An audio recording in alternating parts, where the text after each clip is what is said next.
Namaskar. I Sujit Kumar Pandey. Today we will discuss regarding the poem The Planner, which has been written by Boey Kim Chang. This is the poem. Basically, Boey Kim Chang got the citizenship in Australia, but he was brought up in Singapore.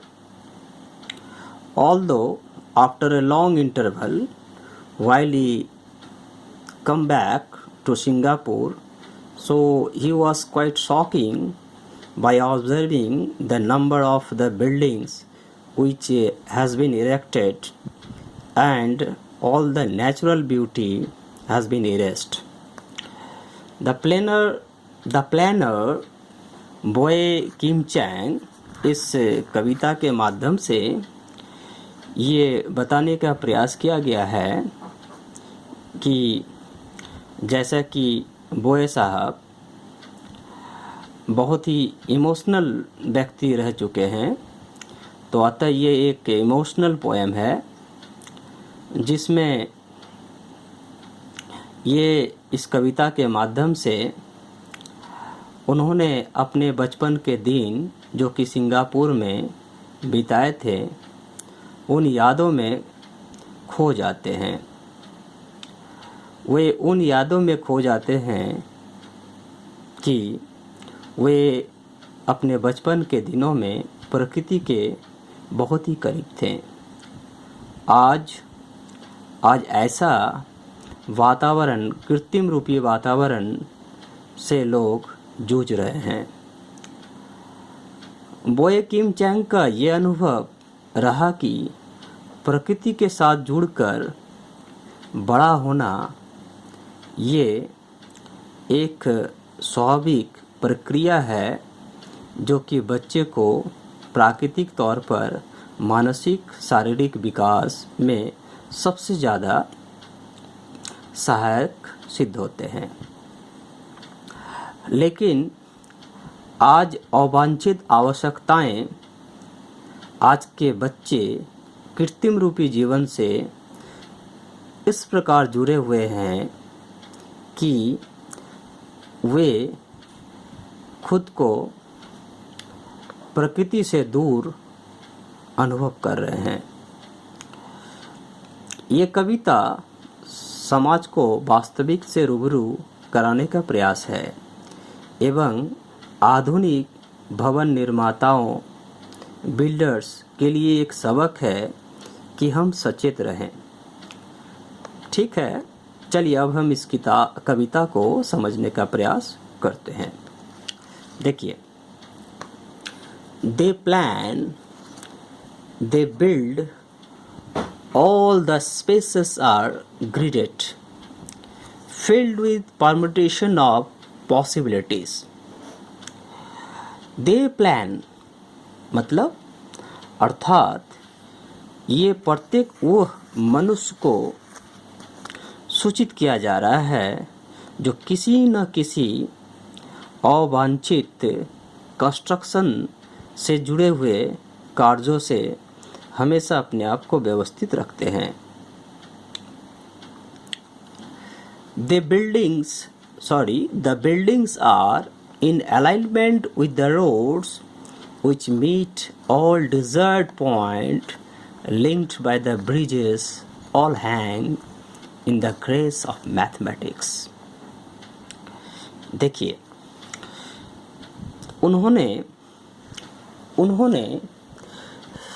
इन छंदों के द्वारा हमें ये समझाने का प्रयास किया है कि आज निर्माणकर्ता वे लोग जो योजनाबद्ध तरीका से सभी प्रकृति के स्थानों को अर्थात प्राकृतिक स्थानों को समाप्त कर चुके हैं। विभिन्न प्रकार के परम्यूटेशन मीन्स विभिन्न प्रकार के हर संभव प्रयासों से भवन जो मनुष्य को मुख्य मार्गों से जुड़े हुए हैं, मानो अपने इच्छा के अनुरूप हर एक ब्रिज, हर एक कंस्ट्रक्शन से जुड़ा हुआ ब्रिज जो लटकता हुआ प्रतीत होता है, उनसे जाकर के जुड़े हुए हैं। अर्थात व्यक्ति अपनी इच्छा के अनुरूप हर एक अवांछित सुख सुविधाओं से लैस है। आप जानते हैं ये चमत्कार किसका है? ये गणितीय विधि का चमत्कार है, क्योंकि ये एक सरल माध्यम है जो सभी व्यक्ति अनुपालन कर अपनी इच्छा के अनुरूप अवांछित निर्माण कर सकते हैं। देखिए, this is the so important feelings of the poet बोए Kim Cheng through this strangers, even though lastly he is willing to say, लास्ट में वो बताना चाह रहे हैं कि निर्माण कार्य का जो ऋणात्मक प्रभाव ऐसा रहा मानो कि समुंदर they build and will not stop even the sea drawbacks and the sky surrendered.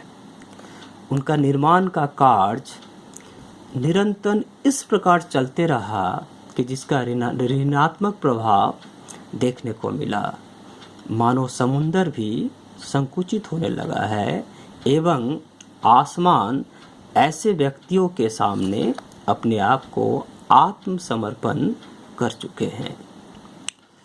Through the first stranger that the feelings as the poet बोए Kim John is alarming all the builders that you see as we are constructing, and the construction is although going on, we are leading so luxurious life which is so unhygienic for us। इस कविता के माध्यम से हमें जितने भी builders है, भवन निर्माता या निर्माणकर्ता, उन्हें सचेत कराने का प्रयास है। ठीक है, थोड़े इमोशनल है, जोशीले प्रकृति के हैं, उन पे एक्साइटमेंट आया। एक्साइटमेंट आने के कारण वो कुछ और ही हमारे समीप रखने का प्रयास करते हैं। देखिए, they erase the flaws, the blemishes of the past, knock off useless block with dental dexterity, all gaps are plugged with gleaming gold, the country wears perfect rows of shining teeth, anesthesia, amnesia, hypnosis, they have the mean, they have it all, so it will not hurt. So history is new again. The peeling will not stop. The drilling goes right through the fossils of last century. देखिए, इस stanza के माध्यम से कवि हमें बताने का प्रयास करते हैं, क्या सच्चाई में हुए हमें सचेत करना चाहते हैं। जैसा कि मैं इन भावनाओं को समझने का प्रयास किया। They erase the flaws, the blemishes of the past, knock off, मानो कि निर्माणकर्ता अतीत की यादों को मिटा चुका है एवं अतीत की यादों को मिटा चुका है। Useless blocks with dental dexterity, all gaps were plugged, gleaming gold, the country where perfect rose in shining teeth। जैसा कि ये प्रकृति एक मरुद्यान बन गया है, सभी प्रकृति के रिक्त स्थानों में भव्य सोच के अनुरूप विभिन्न निर्माण हो चुका है, विभिन्न निर्माण हो चुका है। देश कतारों में भव्य भवनों से परिपूर्ण हो चुका है। लोग आराम रूपी जीवन चर्चा के अनुरूप विभिन्न प्रकार के रोग जैसे एनेस्थेसिया, एमनेजिया, हिप्नोसिस इत्यादि बीमारी से जूझ रहे हैं। अर्थात आज लोग अवांछित आराम को इस प्रकार से प्रश्रय दे चुके हैं कि आज अत्यधिक आराम, अत्यधिक लग्जरियस लाइफ उनके विभिन्न शारीरिक रोगों का कारण बन चुका है। They have it all, so it will not hurt, so history is new again. The peeling will not stop. The drilling goes right through the forces of the century.